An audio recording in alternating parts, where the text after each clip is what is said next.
Bienvenue, welcome. Alors, Louis Allain, directeur général pour le Conseil de développement économique des municipalités bilingues du Manitoba. La réconciliation économique, un thème qui embrasse bien le thème de la conférence, celui de la transition verte. Un thème où est-ce que toute la dimension humaine prend son ampleur et vous allez le voir de par la conférence qu'il y a là vraiment des ponts à faire entre la conférence et ce qu'on va vous présenter. Je suis du Manitoba, d'une petite communauté métisse, Saint-Laurent, qui est située près du lac Manitoba, qui a été inondé en 2011 pour ceux qui sont un peu familiers là, avec les nouvelles. Et puis, autre particularité du Manitoba, bien, pour ceux qui ne sont jamais allés, c'est un peu là que bat le cœur du Canada. Comme nous rappelait John Rastunsol dans Mon pays métis, My Fur Country, il nous rappelait que c'est un peu là qu'on retrouve l'essence même de la psyché canadienne au niveau de la justice, de la paix et du bon gouvernement. Mais quittons un peu ce monde de la philosophie pour revenir un peu sur le thème et ce qui nous amène ici aujourd'hui. Le CDEM, depuis 2009, depuis la fermeture du moulin à papier dans la région de Pine Falls, au Manitoba, a été un partenaire de premier plan pour la relance économique de cette région, qui, comme vous le savez, toutes les régions ressources, lorsque viennent les mauvaises nouvelles, eh bien, elles doivent se prendre en main pour innover et trouver de nouveaux sentiers. À ce moment-là, il y avait un projet qui avait démarré avec l'Université de Trois-Rivières, qui était spécialisé au niveau de la relance économique pour les régions ressources, en partenariat avec l'Université du Manitoba. Il y a eu de longues années, l'industrie était présente, tout le monde était prêt à relancer cette région-là, un peu de la même façon qu'on le faisait à l'époque, c'est-à-dire en nous assurant que l'industrie assume le leadership. Tout ça a un peu basculé à un moment donné et on s'est rendu compte qu'on n'était pas sur la bonne route pour l'avenir. Cela m'emmène un peu à vous partager avec vous que le CDEM, de par son rôle, on retrouve la francophonie au Manitoba dans tous les endroits qui sont un peu limitrophes aux peuples autochtones, en particulier dans cette région-là, où est-ce que 3 de nos communautés sont juste en dessous des 4 régions en question. C'est la plus grande réserve forestière du Manitoba, vous allez le voir de par la présentation. Pourquoi les francophones sont toujours à proximité des peuples autochtones, c'est que nous partageons les mêmes autoroutes de l'époque, c'est-à-dire toutes les voies navigables. Alors, un peu de géographie pour vous situer là, dans cette région du nord-est manitobain, qui est un peu la fin de ce qui commence ici au Québec avec la forêt boréale, qui passe tout le nord de l'Ontario et qui vient mourir un peu dans la région de Saint-Georges, Pine Falls, Parview et des 4 Premières Nations avec lesquelles nous collaborons. À un moment donné, il y a de cela à peu près une dizaine d'années, nous avons eu l'opportunité au CDEM, parce que nous faisons partie d'une plus grande famille, qui est le REDE Canada, d'organiser un forum qui s'est tenu à Winnipeg. À ce moment-là, pour ceux qui veulent s'en souvenir, en anglais, on rappelle toujours aux gens, CDEM, c'est CDEM, they're ready. Alors, le CDEM et le REDE Canada. J'ai même une collègue de la Colombie-Britannique qui est ici aujourd'hui, Mylène, qui fait partie aussi de notre réseau. À ce moment-là, nous avions un conférencier de marque que j'ai dû raccompagner à l'aéroport après son allocution. Et pendant ce petit court périple du centre-ville de Winnipeg jusqu'à l'aéroport de Winnipeg, on s'est donné un peu de temps pour parler de tout ce qui touche à la prospérité économique. Et il m'a donné une leçon qui a été porteuse au niveau de l'inspiration, mais aussi au niveau de ce que nous faisons comme engagement, le CDEM, auprès des Premières Nations. Et tout au long, on a parlé de l'importance de pouvoir assurer la prospérité pour tous et toutes. Et puis, ça a été très inspirant parce que nous passions à ce moment-là dans l'une des régions les plus pauvres de la ville de Winnipeg, le nord de la ville de Winnipeg. Et cet homme-là, vous l'aurez deviné, il s'agissait de M. Gilles Rémillard. Alors, depuis cette époque, nous avons maintenu des bons contacts et nous avons participé de nombreuses fois à la conférence de Montréal. On est fiers d'être de retour et nous sommes fiers aussi de pouvoir collaborer avec la famille Rémillard. Et puis, pour faire suite à ça, on se souvient Joel Barker, qui est un Américain de renom, qui nous rappelle tout le temps qu'une vision sans action, ce n'est qu'un rêve. Et de l'action sans la vision, ben, c'est une perte de temps. Mais si on peut conjuguer l'action à la vision, eh bien, on peut changer le monde. Et puis, c'est un peu ce qu'on a fait là, depuis les 5 dernières années, avec une étroite collaboration avec le groupe Okimaw. Okimaw en cri, qui veut dire leadership, et que nous avons pu relancer ce projet-là, mais à partir d'une approche qu'on a inversée. Plutôt que de donner à l'industrie ce rôle de leadership, nous l'avons donné au peuple indigène. Et nous sommes fiers de pouvoir vous présenter ça aujourd'hui. Alors, sans plus tarder, je vais en profiter pour vous présenter la personne qui sera le modérateur, la modératrice, et il me fait plaisir de vous présenter Dawn Sands, avec laquelle je travaille là, depuis plusieurs années. C'est une personne d'expérience dans ce qu'elle fait. Alors, Dawn is the Vice President of Community Development at Okimaw. She has 10 years of executive management experience. She specializes in community economic development.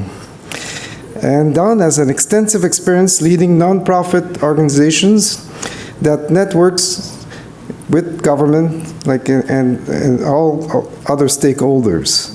She is very energetic and she knows how to manage boards, and I had the opportunity in many meetings to find someone that had the skills to always show us the right direction. And as an Indigenous woman, she values collaboration.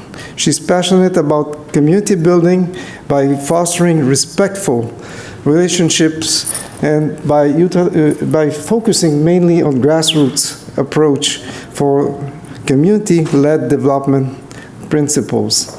So it's been, for all those years, a real pleasure to work with Dawn. And today, Dawn, the floor is yours.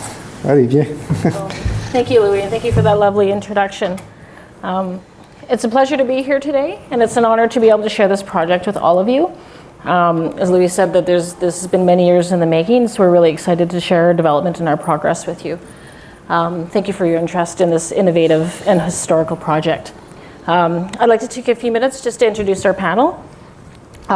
We do have 2 people joining us online. Do we have them ready to go? I don't see them. Sorry, just looking for some. Oh, there they are. So to start, we have Chief Sheldon Kent joining us from his nation over in Black River First Nation, located in Treaty 5 territory. Chief Sheldon Kent was first elected councillor in 1995, was elected as chief in 1997, and then re-elected again in 2005 and 2015, where he still serves as chief to this day. Sheldon is married to Roberta and has 3 children and 2 grandchildren, which he thoroughly enjoys. He also enjoys his culture and traditional ways and continually advocates for inherent treaty rights. Sheldon is a team player. Some of the successful projects that Sheldon has been involved in are South Beach Casino, the South End Personal Care Home, and land-based healing for addictions. Welcome, Chief Kent. Next, I'd like to introduce to you Carl Smith, sitting next to me. Carl is a member of Brokenhead Ojibway Nation. He is here representing Chief Blue Sky today. Carl is a past president of the Manitoba Model Forest and continuing to share his knowledge as a land-based educator for Brokenhead Ojibway Nation. Welcome, Carl. Next, I'd like to introduce Terry Brown. Terry Brown is also joining us online. Terry comes to us from Winnipeg, which is located in Treaty 1 territory. Terry is the CEO of Okimaw Community and HR Solutions and is a member of the EDIP Sovereign Wealth Group. EDIP focuses on providing Indigenous communities with the tools to grow their sovereign wealth through economic reconciliation. Terry is a proud Indigenous business person with executive experience working with First Nations, Métis, Inuit, and Native American communities. He is often sought out by numerous organizations for a strong command of corporate and Indigenous issues, particularly in capacity building and connecting mainstream Indigenous businesses. His background has given him a dynamic understanding of the issues and opportunities facing both companies doing business in traditional Indigenous territories as well as Indigenous communities expanding into mainstream markets. Welcome, Terry. We also have with us today Margaret Cathcart. Margaret grew up in rural Manitoba and graduated from Brandon University. After living in Japan and Winnipeg, decided to return to Brandon with her husband to raise their 2 sons. Describing herself as a builder, she has been involved in the ground-up production, business, and industry development, and her private sector experience spans television, news, media, information management, technology, and agriculture, food, and financial services. So definitely quite the breadth of experience Margot brings. Most recently, Margot has held a senior management position with Manitoba Agriculture and Resource Development with the province, and this is a provincial-wide economic development programming to re-engineer operations, enhance knowledge management, and operation efficiencies. Welcome, Margot. And we also have with us Jessica Fresco on the end. Jessica is the project coordinator for Okimaw, and she's leading the forest management license project for the consortium. Jessica also has extensive experience in the social enterprise leadership sector and has been the general manager of Mother Earth Recycling in Winnipeg since 2015. This is where she's developed training programs, expanding operations into new markets, and creating scalable growth and diversification. Jessica is also a proud member of the Indigenous community and has deep connections to the land. She uses her skills and knowledge to create opportunities for Indigenous people to thrive. She is dedicated to creating meaningful change in the community and providing work base that focuses on empathy, compassion, innovation for people, the environment, and local economy. Welcome, Jessica. So I think we should just dive right in. We've got a lot of ground to cover today. So I think the first question I want to pose to you, Carl, is this project is located in the heart of the boreal forest. Yes.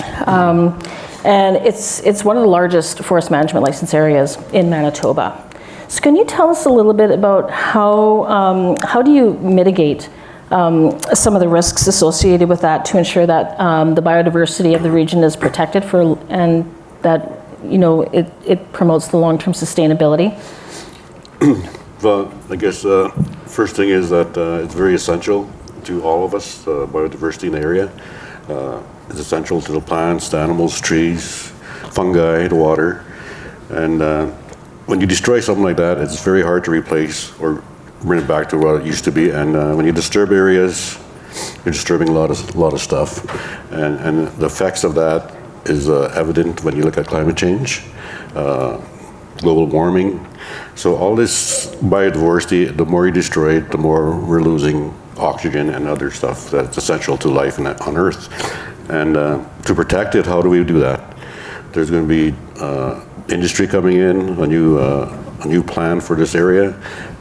And you're going to disturb it. You're going to have the contaminations from the machinery. You're going to have contaminations from garbage, like you're going to throw their cans on, or you're not going to collect it as good. So there's going to be a lot of waste from industry.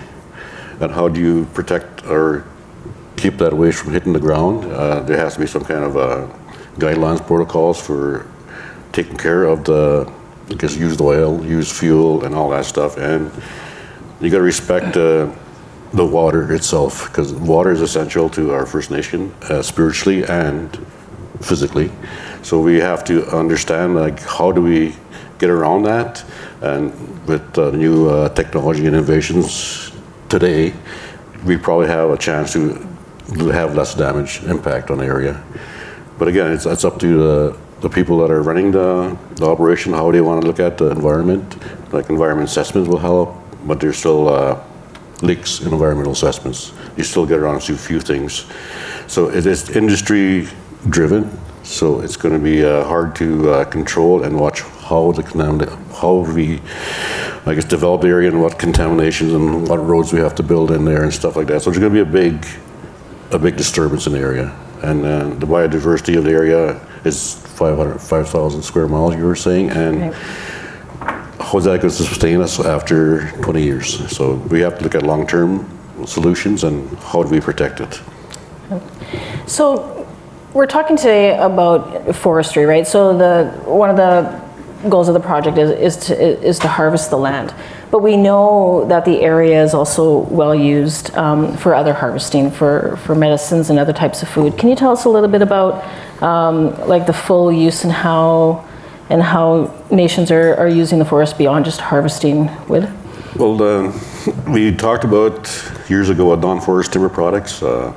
We talked about harvesting of maple sap, mushrooms, fiddleheads, berries, traditional teas and stuff in the area. Labrador tea is one of the, I guess, common ones that people know about.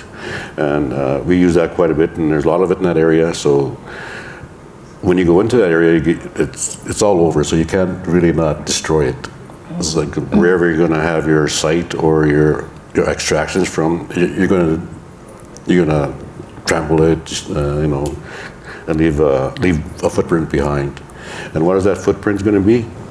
Wasted oil cans, wasted gas cans, oil seeping into the area from the machines. So there's going to be a lot of contamination, and contamination goes down into the water. And where does the water go? It goes to the lakes, rivers, and streams. And who uses the water mostly in that area? First Nations. So how do we control that and be safe drinking water after we go through with our industry and destroying some of the area? Right. Thank you, Carl. So next I'd like to ask a question of Chief Kent. So Chief Kent, industry traditionally has been the leader in this area, and essentially there has been, First Nations have been shut out of the process. How do you propose to implement the change of this becoming an Indigenous-led project? And how do you plan to mitigate the risk when you undertake such a large project?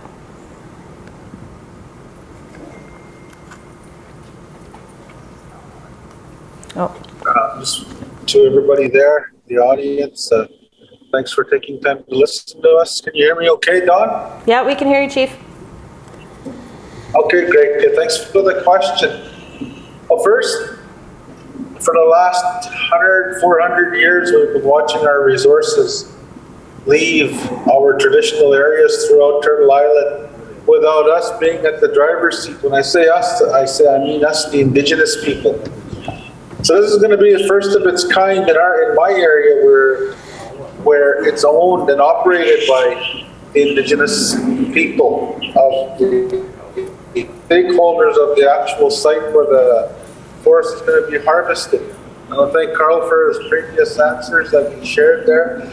The one thing when he talks about environmental awareness and make sure that we do it in a sustainable way, the difference is that it's going to be us and our people sitting in the driver's seat to ensure that this resource is going to be continuously sustained and utilized for our businesses, whatever that may be, to develop for us. And the opportunity is so broad.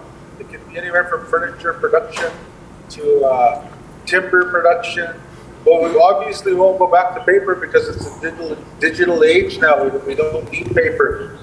But that resource is so dynamic, you can create all kinds of products from there. Now and that'll be determined by us, the owners of this project. So it's exciting times for us.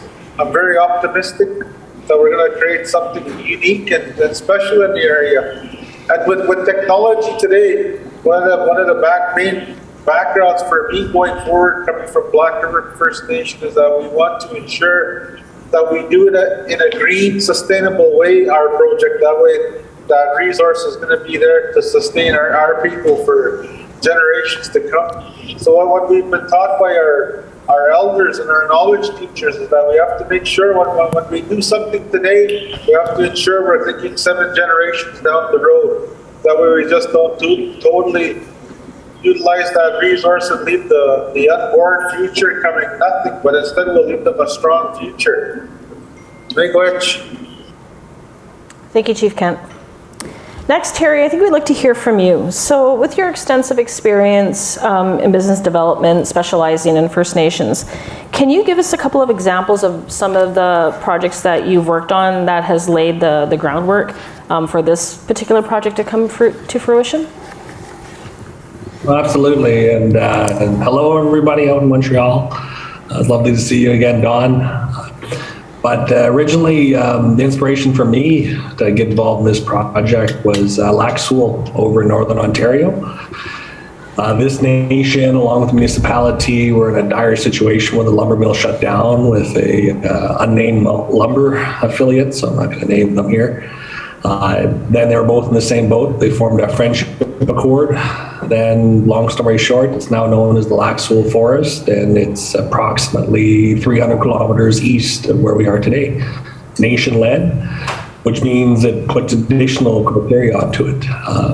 So that project now, massive in size and scope, was in year 15, and everybody thought it would fail in the beginning. I find innovation today is simply rolling one big idea from one region to another.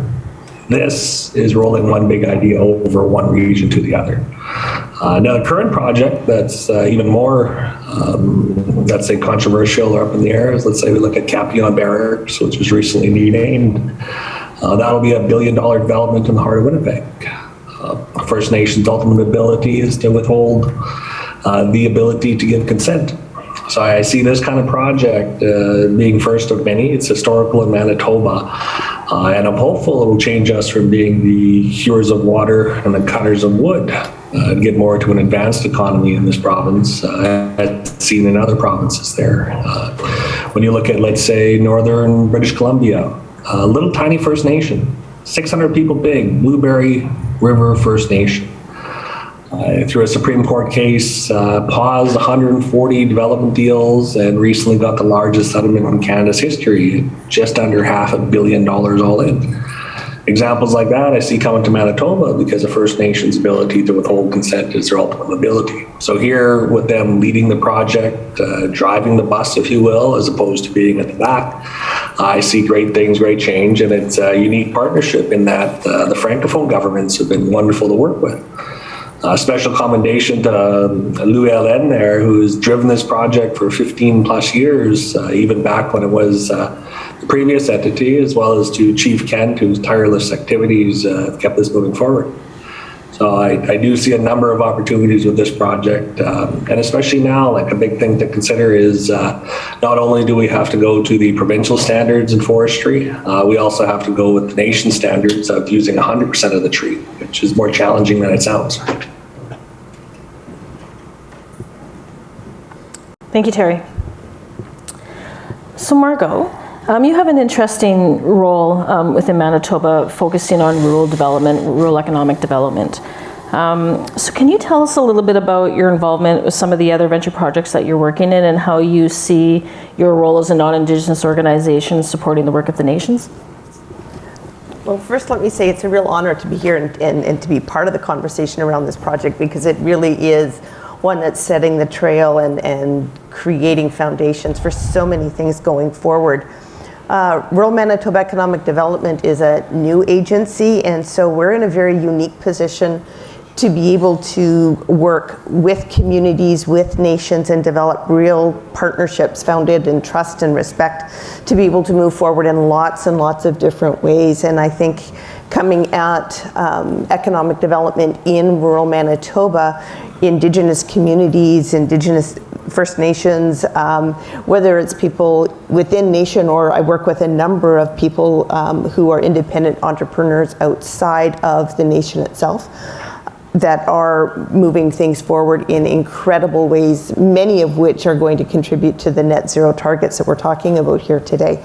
And so I think from my perspective, it's about being able to work from a news place, based in trust, based in respect, where as an organization we're invited in to collaborate, to partner, and it all comes from that grassroots level that you were talking about in the beginning of the session.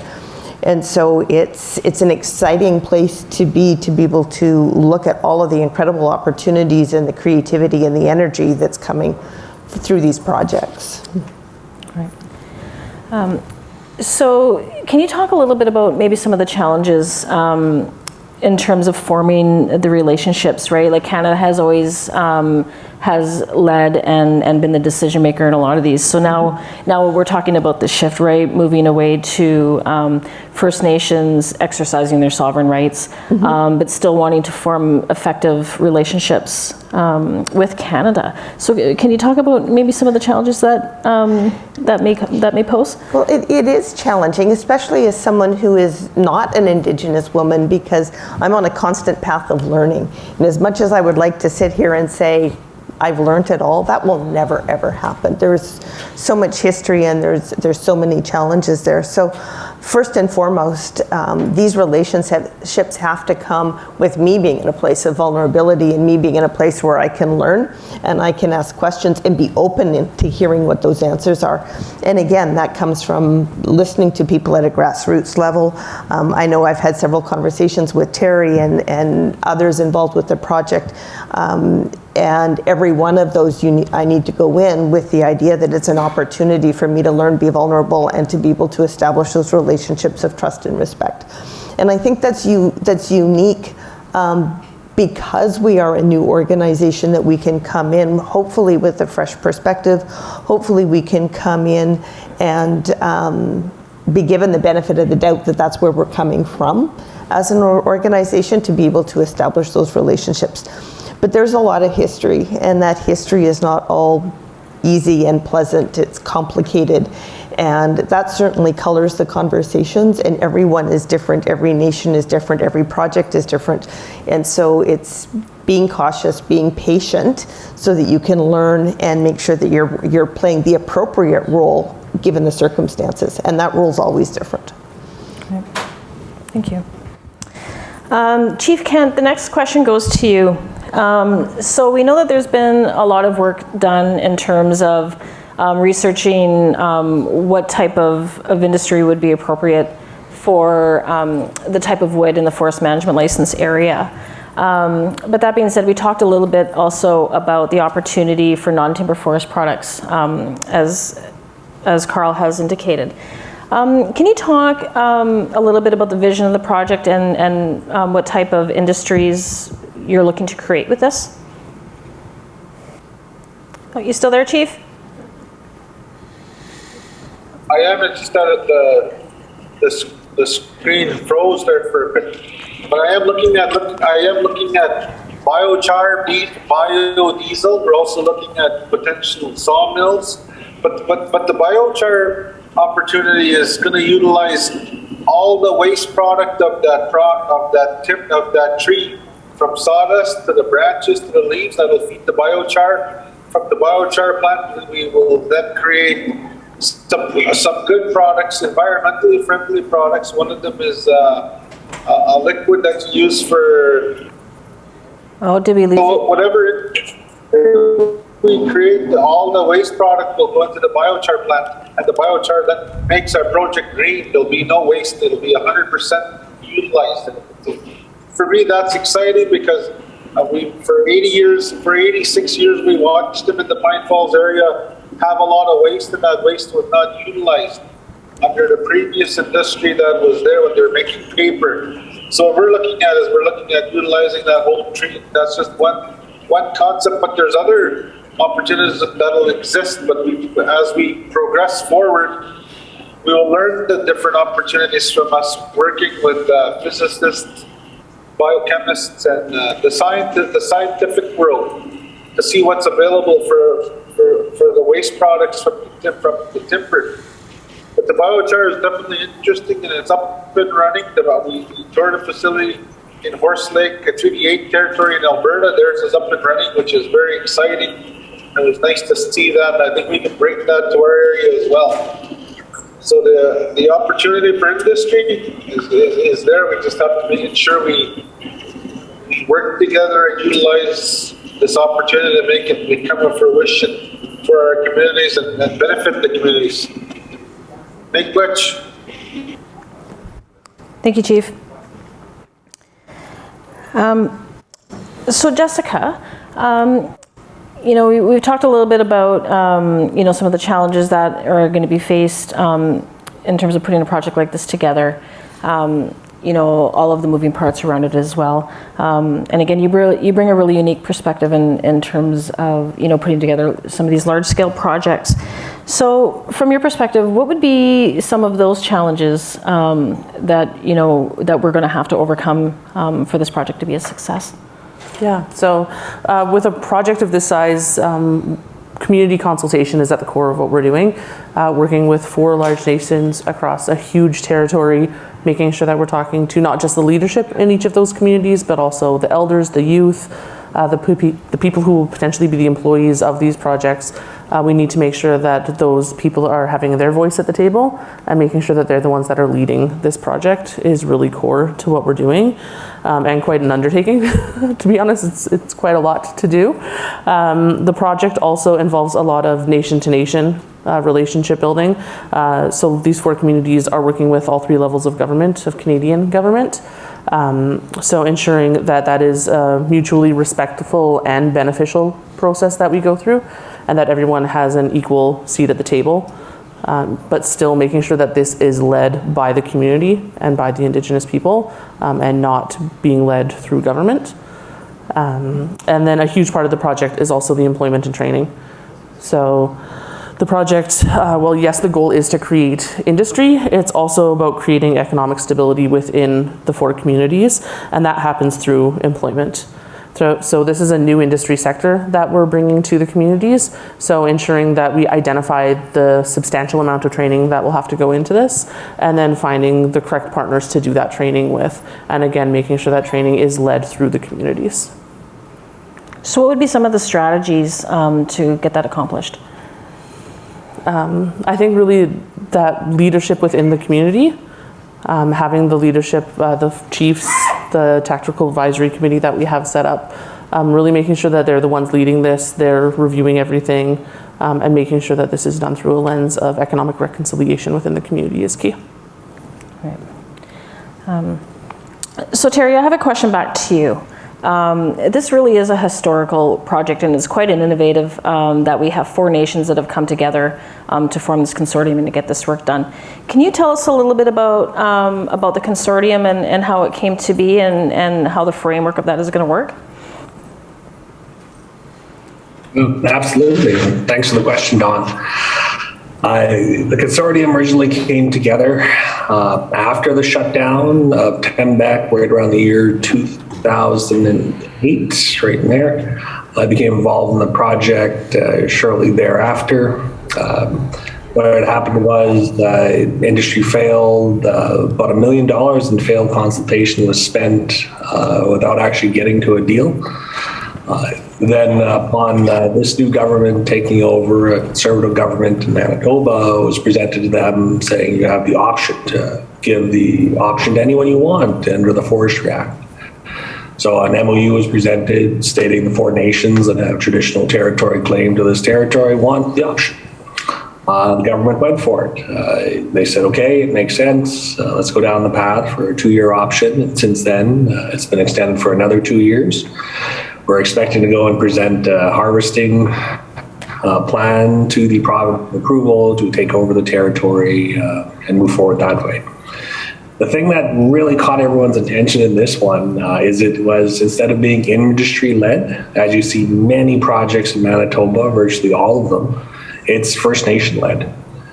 These 4 First Nations represent in excess of $150 million in annual revenue, several successful economic development projects under their belt, and it's really a collaboration. So this is one of the few projects mentioned in the throne speech annually within the province of Manitoba as it moves forward here, and has real ability to create something in the backyard. Personally, myself, I've been inspired to get involved in this project from a very simple perspective. It's in my backyard.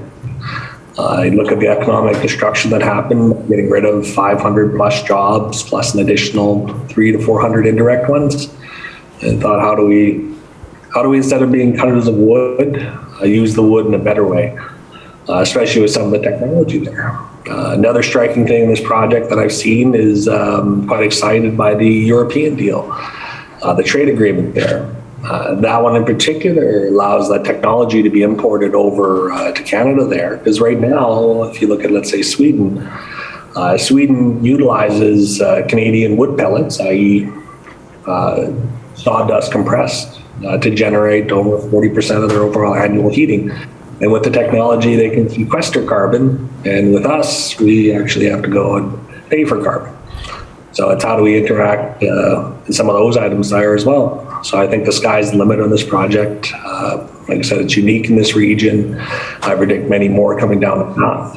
And by being Indigenous led, it allows, instead of projects going sideways at the 11th hour, a great example of this would be Kapiong Barracks in Winnipeg, where federal government tried to sell surplus land and military to business people without giving the First Nations the option.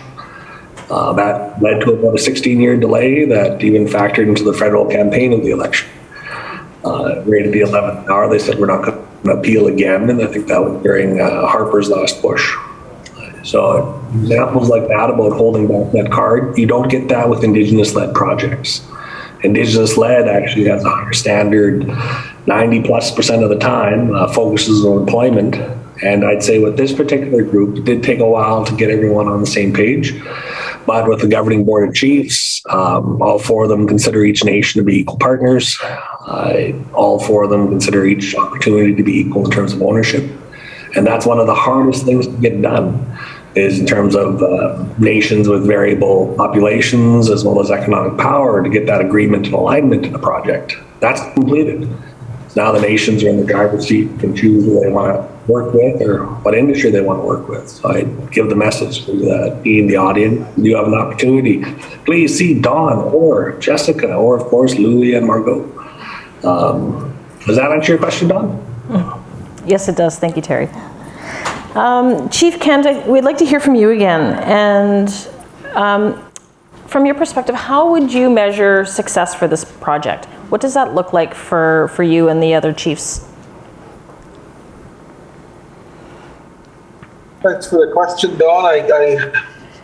How would I measure success? It would be once we have the license, and then we can get a 25-year license from the province to harvest the timber in our area. And what we gather from the previous industry that had that license, they had access to 300 cubic meters of wood every year annually. And for us to access that amount of wood timber every year is going to create all kinds of different employment. Going to create opportunity. We're going to create seedlings. It just goes on, and if we do it in an environmentally way, it's a green project, and I want to come back to that at some point. And this will be a very high standard for us, first of its kind in Canada, North America, that it's a green forestry initiative. That means we utilize all the timber. There's no waste, and once that comes to fruition, that's going to be a huge stake for us, a statement. Hope that answers your question, Dawn.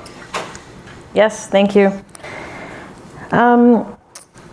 Carl, so you and I were talking on the flight down here tomorrow, and you said this is your third kick at the can, right? This isn't the first time that you've been through this process. So for you, what's different this time? What's making you feel confident that this is third time's the charm, that this is going to happen? The first time we had the consultations with the communities, we had the MOU signed, then it didn't work, something went wrong, and I don't want to get into that issue, but it didn't work out.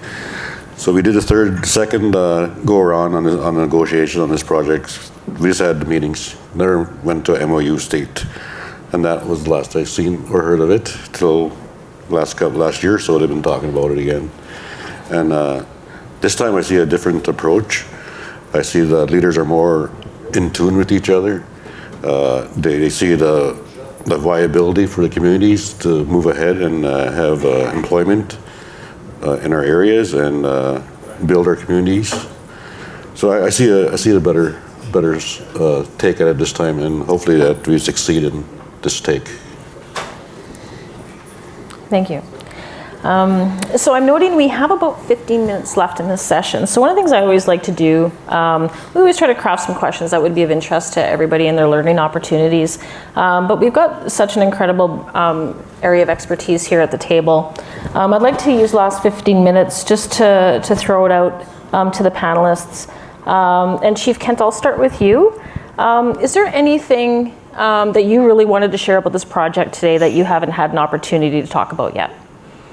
Thanks for the opportunity, Dawn. I think I've covered pretty much everything, but I do want to acknowledge our team that we put together to get us to this stage. I want to thank Louis Allain and CDEM from Manitoba, Okimaw for getting on board, assisting us with the communication and the strategy moving forward. I know there's a lot of work still that has to be done. There's a lot of consultation that'll have to be done, engagement with our communities. So I look forward to going into each of the 4 communities and to the Pine Falls and the Francophone communities to go and advise them of what we're planning to do with the timber. One of the other components that I didn't share was that we know in the north, one of our northern communities, Barons River, created they engaged the CMHC in Canada to look at square timber homes. And as we all know, in many of our Indigenous communities, there's a housing backlog. So what the opportunity for us to, if need be, and we chose to do this, we would create our own, we'd cut our own 6x6 square timber out of the forest, and we'd build our own housing, which meets CMHC approvals through their process, and the willingness to share information with the Indigenous communities. Barons River has offered that to us as a potential industry for us to go down. But when I say there's tremendous opportunity, this is another example of opportunity for us that'll come from that 300 cubic meters of wood that we can access annually, which is very exciting. And what I like is when we make it green, I know our young people can get on board with it, and our traditional people and the environmentalists, because we're going to try and utilize whatever we take from there. We're going to replant tenfold, and it'll be there to sustain our future generations to come. So with that, I'll close. May question. Thank you to everybody that took time to listen to our panel discussion on forestry in Manitoba.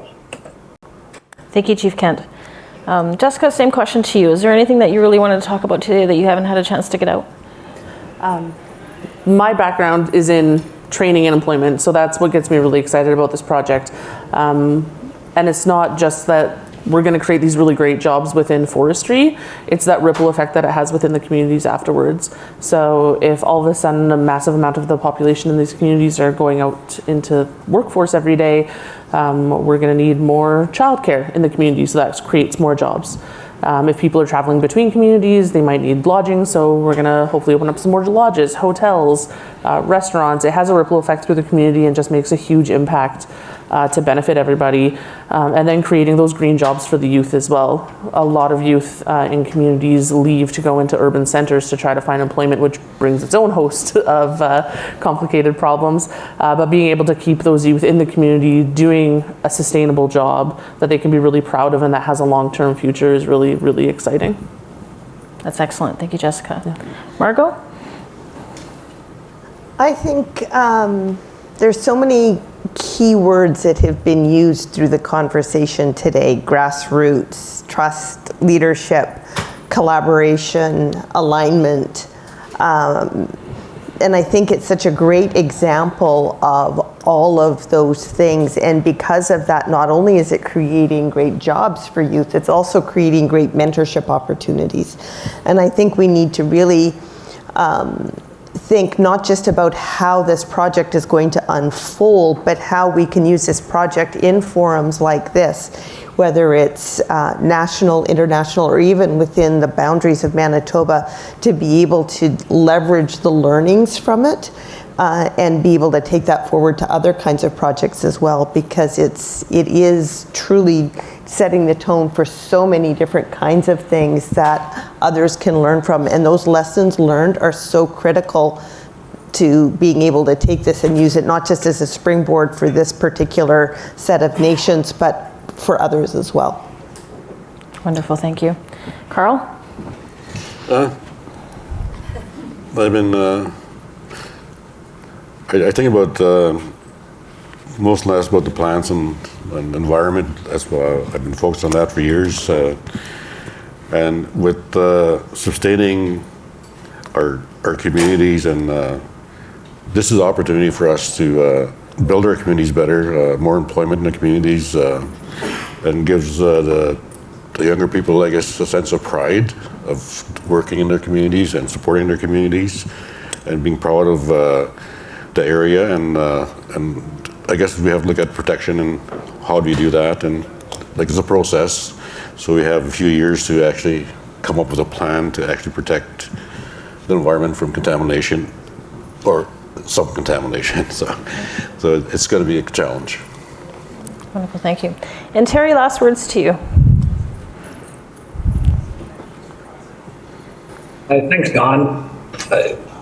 What really gets me excited in this project is the amount of collaboration happening between the provincial government, federal government, francophone municipalities, as well as even the fact that we're here, even presenting.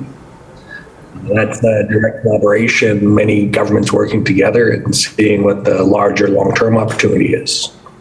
And I think it's important to note that Indigenous people, specifically to North America, we're the only ones not to affect their environment through development.